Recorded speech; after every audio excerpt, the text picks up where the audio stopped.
Michael Thomas is back. That's really the bulk of this show because it was the biggest shock so far of OTAs. Couldn't have scripted it any better. Thankfully, he came on the final day because, to be honest with you, I think it's that time of the year where we're like, all right, what are we going to see different? And then number 13 trots right out. We are talking all about that. Some other things we noticed at OTAs and some of the rule changes as well. Yeah, Blake Gruppe's big leg, too, is also something that showed up out at that practice. So looks like the kicker competition is actually on. So we are coming to you from PJ's on Maple Street, and we are not in the Better Call Botto podcast studio, but they're also one of our big sponsors, so hit them up if you need to. While you're out and about, make sure you go check out PJ's. They got locations all over the city, and if you need legal help with any of the following: car wrecks, offshore injuries, 18-wheeler collisions, Maritime and Jones Act, hurricane and storm claims, you better call Botto at 504-323-7777 or 985-303-7777 for your free consultation and case review. And if you want to get some of the freshest produce in the city, make sure you go to Ideal Market. They are doing great stuff in the community, and they always bring the best quality food products at the best prices. They are the home of the largest variety of Hispanic and international foods you will find in the state. A hot deli that surpasses many restaurants in the flavor of their authentic Hispanic dishes, and they are the best place to cash a check, wire money, pay bills, and use their customer service center because it is unlike any other. And Hardhide Ponchatoula Strawberry Whiskey is an 86 proof blend of aged wheat bourbon, American light whiskey, and fresh Ponchatoula strawberries blended in New Orleans. It is not for the thin-skinned. Look for it in your favorite stores, bars, and restaurants. And while you're out and about, check out Firehouse Subs, Veteran Boulevard location. Great people doing great things for the community. All right, let's get into the show.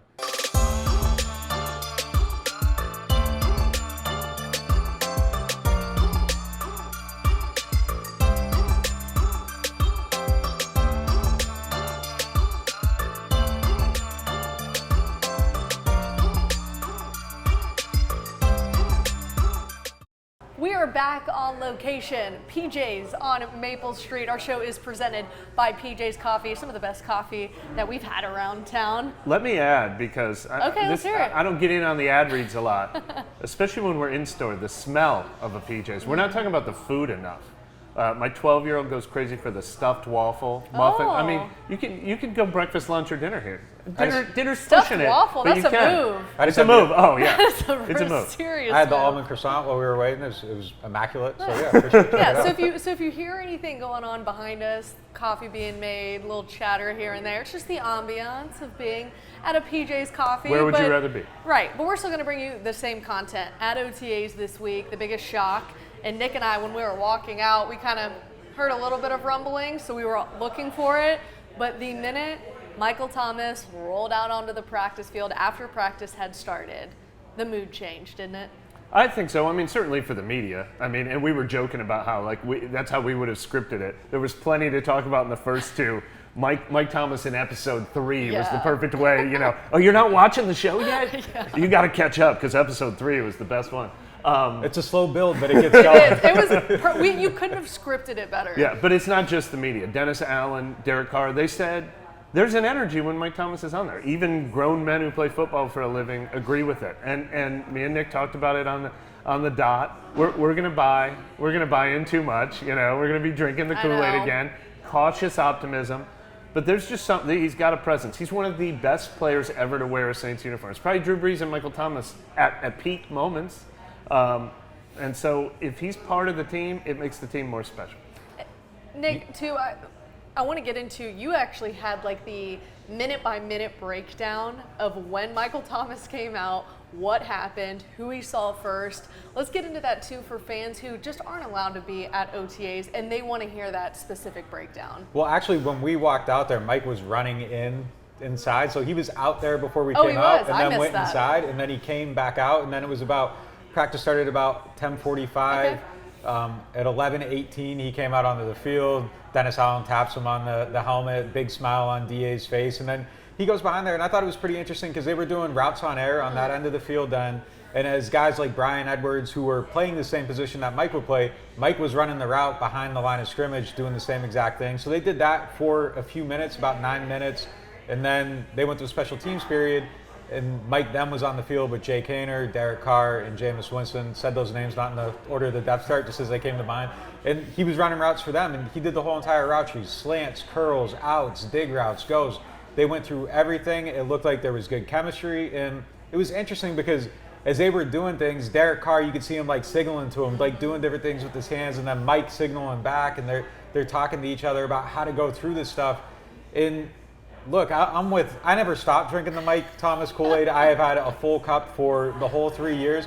But the fan base too, like after we started talking about him, all of a sudden it's, the league is F, the league is F. Like people are hyped. Like that's what Mike Thomas does for this team, because we know what he is, what he can be, what's in there. And as I said, like until he's done, like I'm going to view it like Freddy Krueger. Like there's always a chance for another installation of the show.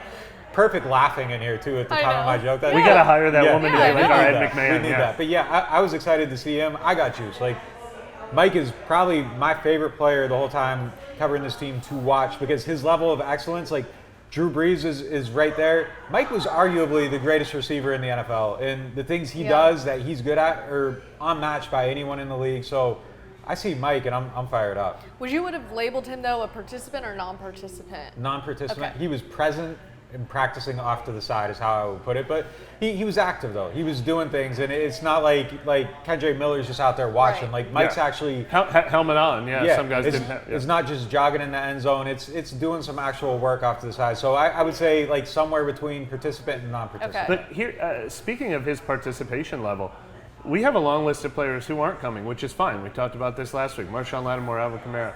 Mike also talked to us, which is kind of rare for him too. Like he like okayed it, and I think he wanted to talk to us. And one of the things he was talking about was why he wanted to be here during OTAs, not just be here period because of his rehab, but some guys come to OTAs, some guys don't. He has missed football. He is set like. This was a story last training camp too. He had really worked to. He said it's kind of a media narrative that there was a rift between him and the team, but there was at least a partial rift, and they have worked really hard to correct that.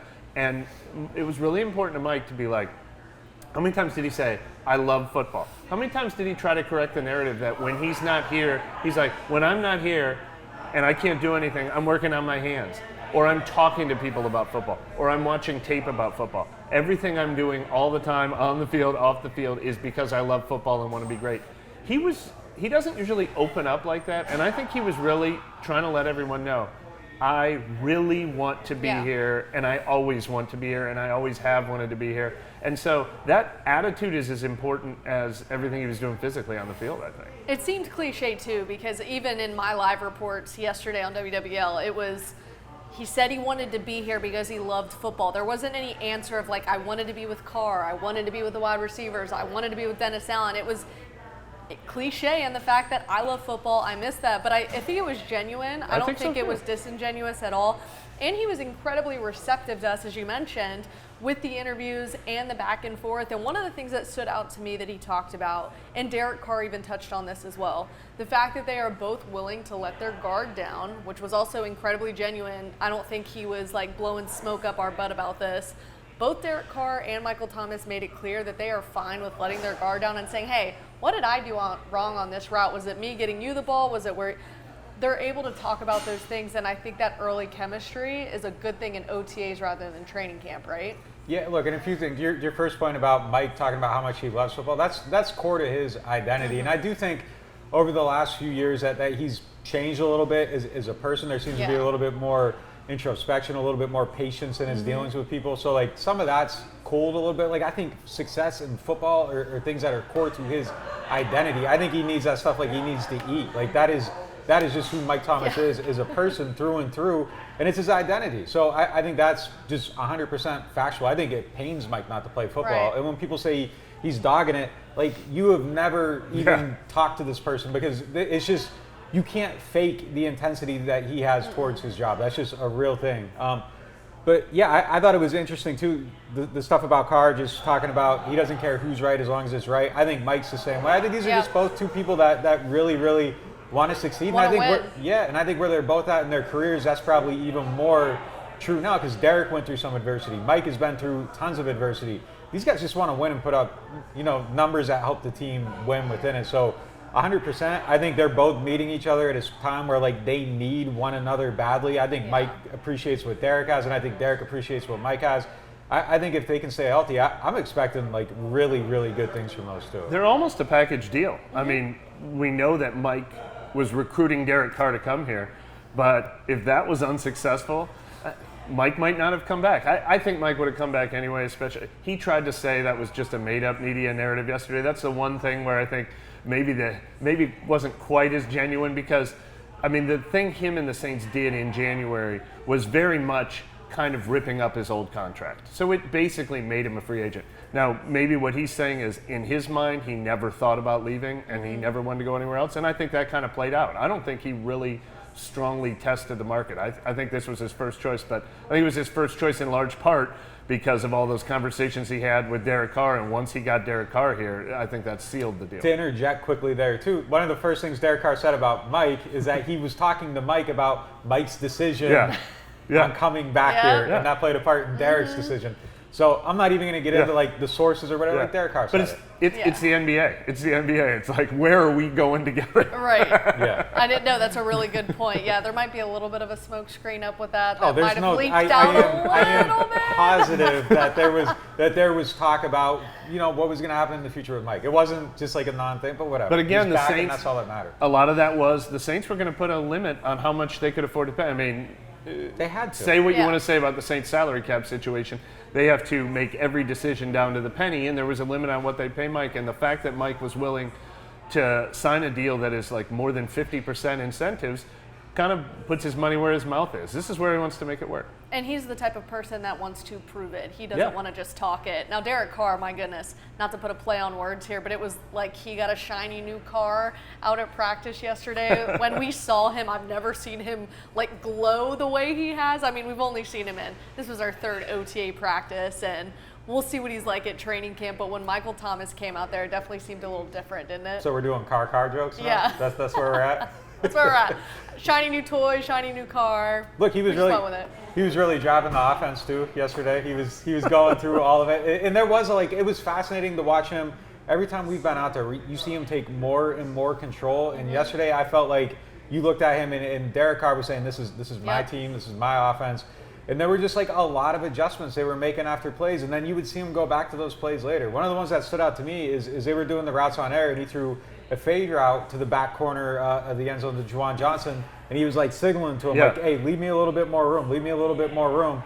And then they go out in the 7-on-7 period, and he throws the ball to the corner of the end zone, and I think Juwan caught it inbounds, but it was the same play, and they went back to it. It was a beautiful catch. Yeah, and then there was one late in practice where he threw it to Olave, play didn't work, they ran it right back after to get the throw down. So you just see him getting into the details. So like the first few practices, it was like kind of big picture, a lot of stuff at the line of scrimmage, and as they go on and on, it's getting more and more detailed. And it's been fascinating to watch that evolution. Yeah, he's really shifted into another gear. I thought he was in the fast lane yesterday. No, look, you're right about what he's doing with Juwan, but Chris Olave, he did that twice. He did that outside and then back inside too, where whatever it was, they didn't love exactly what they did. So he threw the pass to Olave again while all the other players were walking off the field. And I asked him about that. I said, is that something you're doing because these are all new teammates? And he said, no, that's my whole career. He goes, you guys don't get to watch. He said, especially game weeks. He said, I will throw that pass over and over again until we get it exactly right. And if we don't do it right then and there on the spot, then we'll do it after practice. So we're really getting to see. And when we say things, and we're not the only ones, every time you ask a player about him, he's a pro, he's a pro. It's like those are the little things that we're kind of picking up on, whether we realize it right at the time, but it's just those things that you watch with him, and it's like, this guy knows what he's doing. It's interesting you say that, too. We talked to Eric McCoy the other day, and he's just like a goofy guy, but he got pretty serious when we talked about Derek Carr and the fact that, I asked him, how have things changed from the very first day of OTAs? You've now had week 3. Anything changed? He goes, I'm sorry, I don't have a good answer to give you. He came in and it seemed like he knew the playbook. I don't know why he told you guys that it was like a new language to him. He goes, he's already calling out things. He's making my job easier at the line of scrimmage. And he's just somebody whose football IQ is there for a center that he's just, Eric feels like he can plug in and play. And he said, I can actually go play freely. And it's weird to hear a center say that, right? That they can play freely. But as we've seen with Eric McCoy, he can go block somebody 40 yards down the field and let Alvin Kamara score. And that's something that Derek Carr said as well, that I want guys like that on my team. Is Derek Carr going to make this offense move easily or Oh, more yeah. or easy? What's the word? Easier, I guess. Yeah, no question. There's no pumping the brakes there at Yeah. all. Like they're just going to be off and going and Cruise control. I was thinking cruise control. But for real, Setting it up at this point. for real, yeah. No, I think Brandon's laughing at us. even in 20, I thought the offense was just grinding. Like Yeah. you could hear the wheels squeaking as they were going down the road. And now I think they're going to get to a point where they're just flowing a little bit. And look, I've hated watching them on offense, and that was with Breeze. Like that was a brutal season to watch. 21 outside of the first game of the season was kind of a brutal season to watch. Jameis had some moments, but like it was just so like tight. Last year, same thing, tight. There was no flow, there was no rhythm, there was literally no motion in the offense because of the way they were calling games.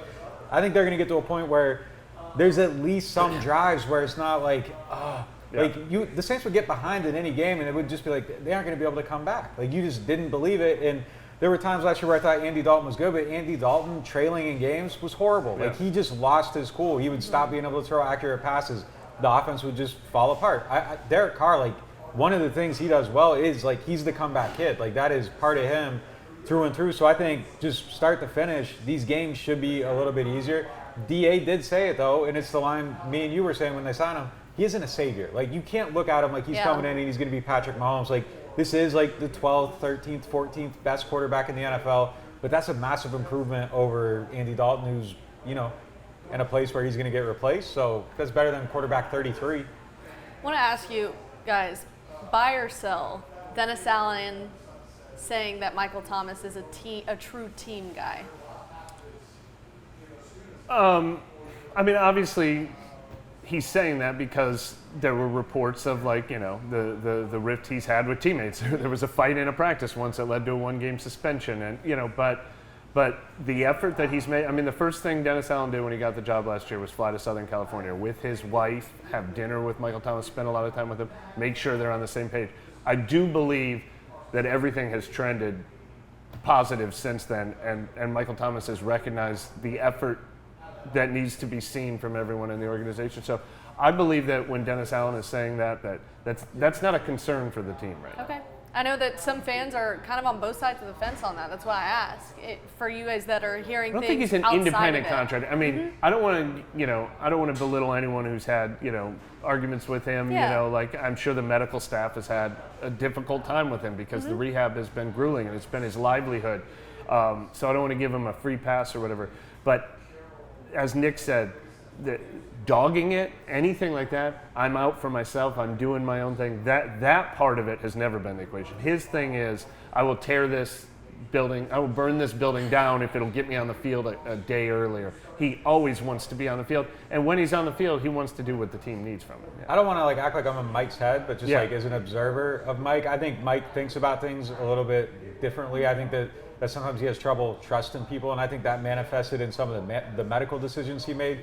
So I think looking from a distance without knowing anything about him, I think that you could maybe look at some of the stuff he did with putting off the very first surgery to try to rehab is a certain type of decision, but I don't think it was anything that wasn't team first. Right. I don't think it was a selfish decision. I think Mike just felt like, okay, there's two paths here, and I'm going to take the one where I don't have to trust another person. I only have to trust myself, my ability to work through things, my ability to defeat everything, my ability to kind of will the world to my wills, and it backfired on him. So I don't think it was like the Scottie Pippen, no, I'm going to rehab on their time thing. I think Mike really thought that was going to work for him, and it didn't. Exactly. That's just kind of how it played out. So I think everything Mike did was about, like I said, I think football is core to his identity. I think all his decisions are to be on the field. And if your goals are success, being on the field, and all that, that's going to play into winning games. And I think that's what essentially Mike is all about. So I buy it. I think he works hard to have great relationships with quarterbacks. I mean, his relationship with Drew Brees was the real deal. And I think that's all genuine, everything him and Derek Carr are saying about each other and building that relationship. Yeah, and when Jameis Winston did get the starting job, he was the same way with him. Yeah. So that carries over, so we're buying that. He is a big team guy. Yeah, I don't think he's the easiest person to get along with, but I think it's a common goal, yes. and I think people need to view it that way. Like, what's the team goal? That is Michael Thomas's goal. No one's working harder to win. Yeah. Yep. One of the guys who has done really well in OTAs, Chris Olave.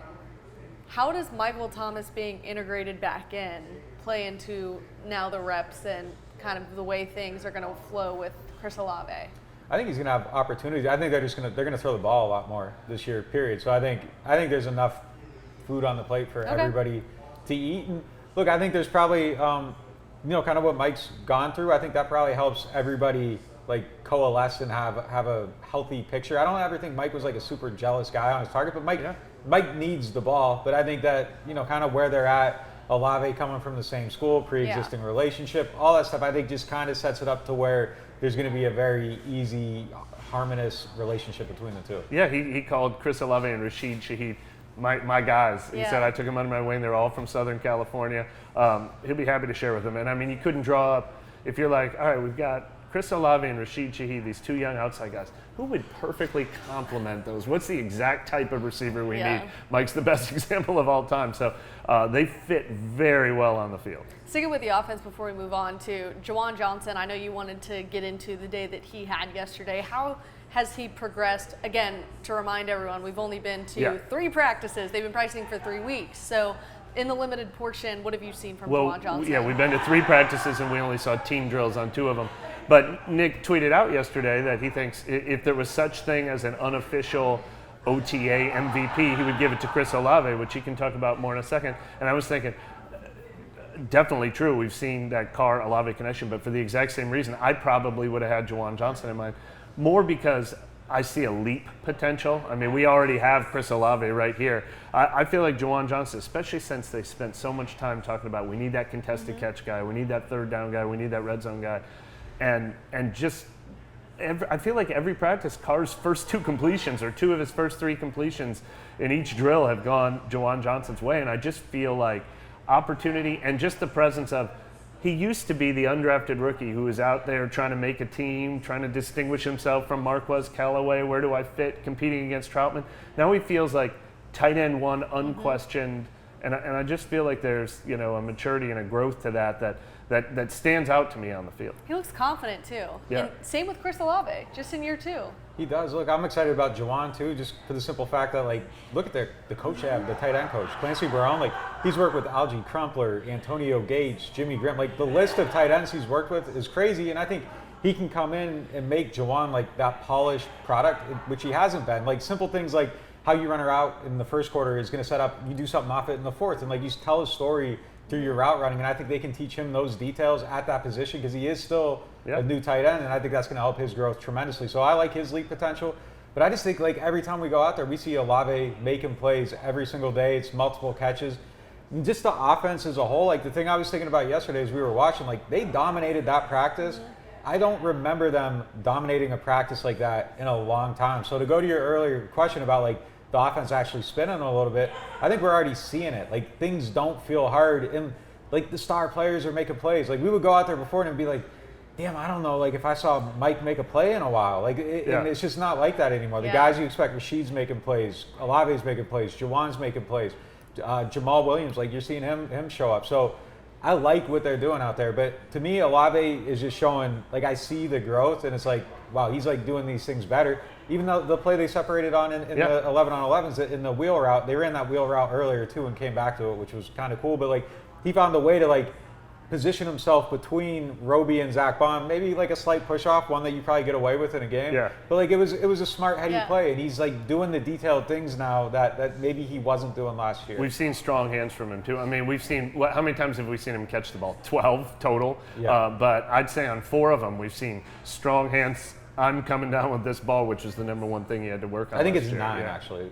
That we've seen him catch. Listen, I'm still holding out for training camp. I think we're going to Well, how about see this? Next plays. week we might see Chris Olave versus Marshawn Lattimore on the field. I would love to see that. Yeah, I was going to move into defense, but let's go there. Here was the attendance report. So a lot of these, I'm just going to call out the ones that were the big names. So the guys who still weren't there: Taysom Hill, Marshawn Lattimore, Alvin Kamara. By the way, his locker is completely empty, so I don't even think he has actually even been back. No, he hasn't. At all. He hasn't. Cesar Ruiz wasn't there. Trevor Penning wasn't there. Ryan Ramczyk, James Hurst, Andres Pete, and Rashid Shaheed and Paulson Adebo were added to the list, right? They were there. Adebo missed the last one. He was there. Okay. Who are you then looking forward to seeing? All of them. In mandatory right? minicamp. Maybe then let's take it this way. Maybe not just one person, the one-on-one matchups or things like that. I don't know what we'll get different in minicamp. I mean, it's so, the work at this time of year is so light, but there will be some times where it's Olave versus Lattimore, and there's nothing I'd rather see more on the field. Yeah, for me, it's Derek Carr versus the real secondary, Yeah. because he's picking them apart right now, but a lot of these guys are fighting for jobs on the team, so that's a big one for me. Kind of a different one-on-one matchup, but like I'm ready to start watching Paulson Adebo and Alontae Taylor go at it to see who's going to be cornerback too. I think that's going to be a really good battle overall, so I'm looking forward to that big time. Well, I was getting video of the defense yesterday and had an so when we split up at WWL, somebody shoots offense, somebody shoots defense, so that was all that I watched yesterday, and because of that, I had a ton of time watching Joe Woods and the new secondary coach. When I tell you meticulous, I mean meticulous. The same exact drill over and over and over. Where are your eyes, where are your hips, where are your feet, where are your hands? And I don't think I've seen that at practice, at least this early, that meticulous. We got to talk with Marcus May. You were there, I believe, in that media huddle. And he did. He's like, they're detailed.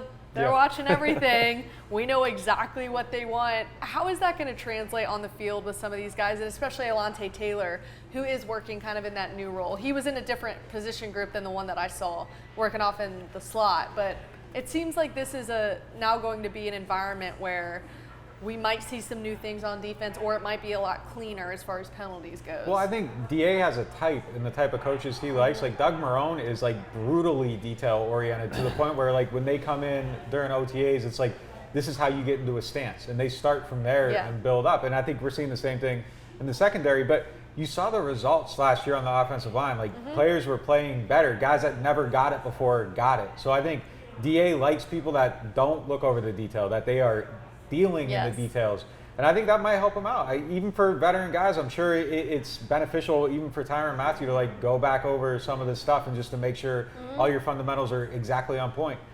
I like it. I like what they're doing, I was watching them like the first two practices. Like it is fascinating to see how they are coaching the secondary. Like it's boring to watch, but it's fascinating in the fact that like some of these guys have been in the league for a long time, and Joe Woods like, I don't care. Like he's still getting them fired up in just that small drill that they have, but he's driving it home for a good 40 minutes. As a reader of the book Complete Secondary, like I'm not bored by it. Like I like watching it. It's fascinating to see.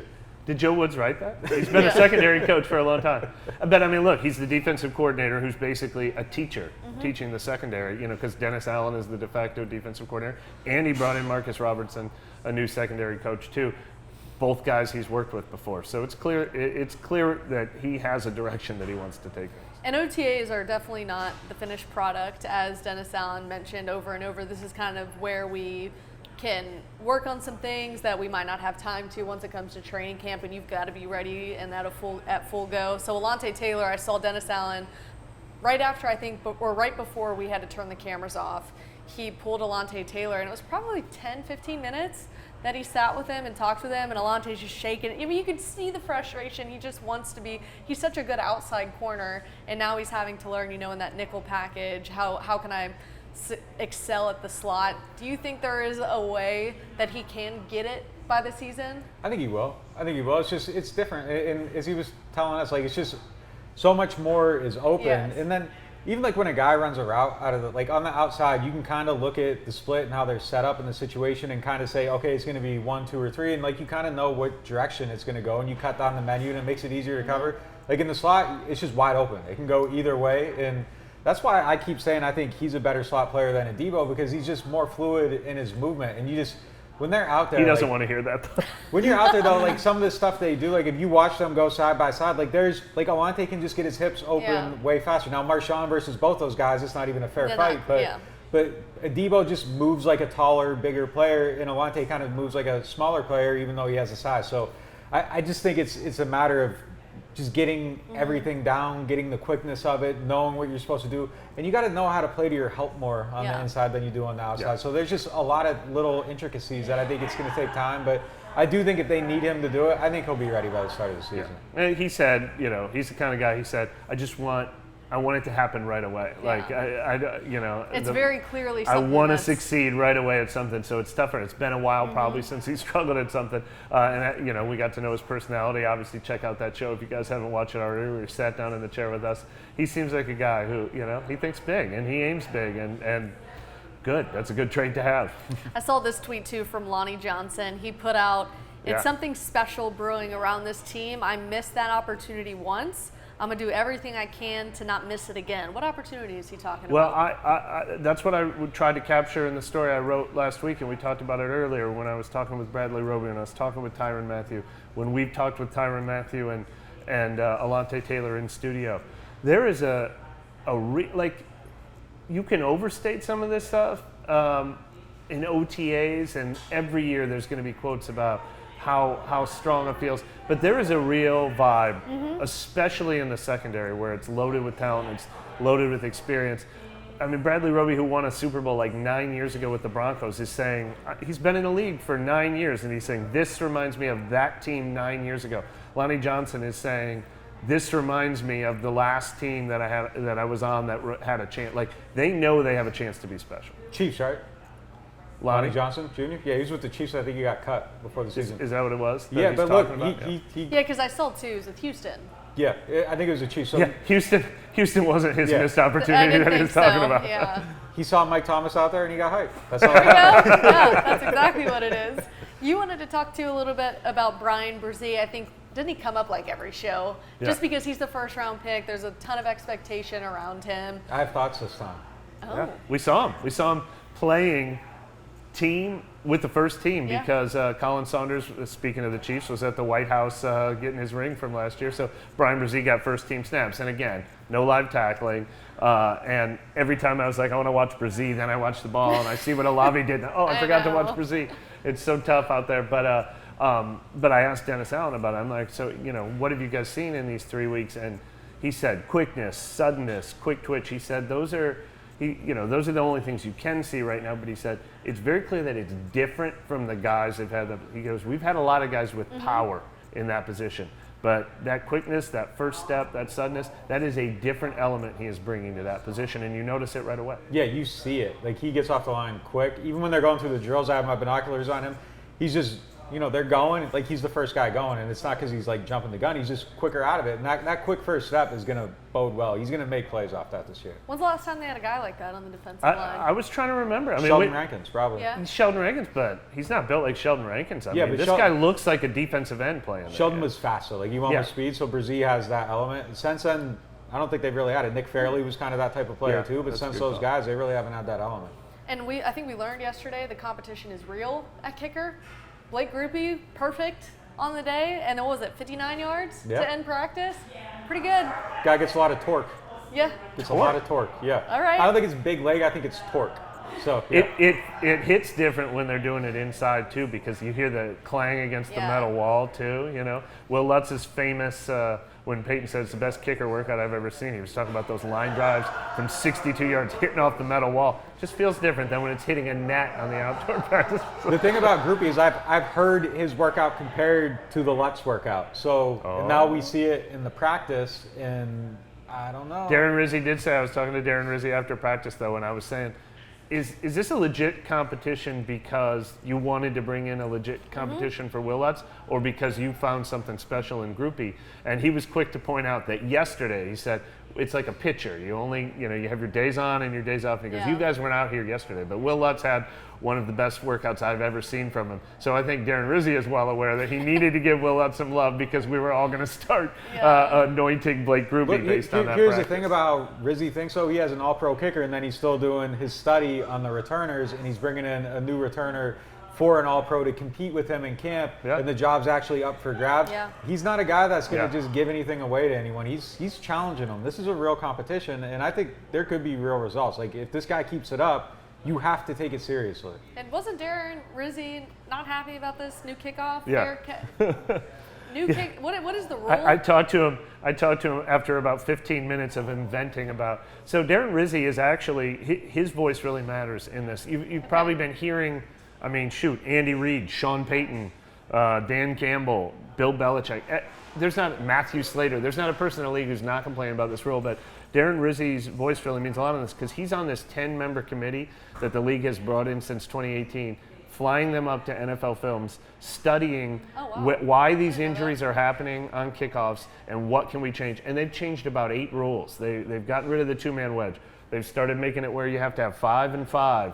They've said you have to all line up in a zone so you can't get a running head start. And these guys have supported every one of these changes because injuries occur on kickoffs.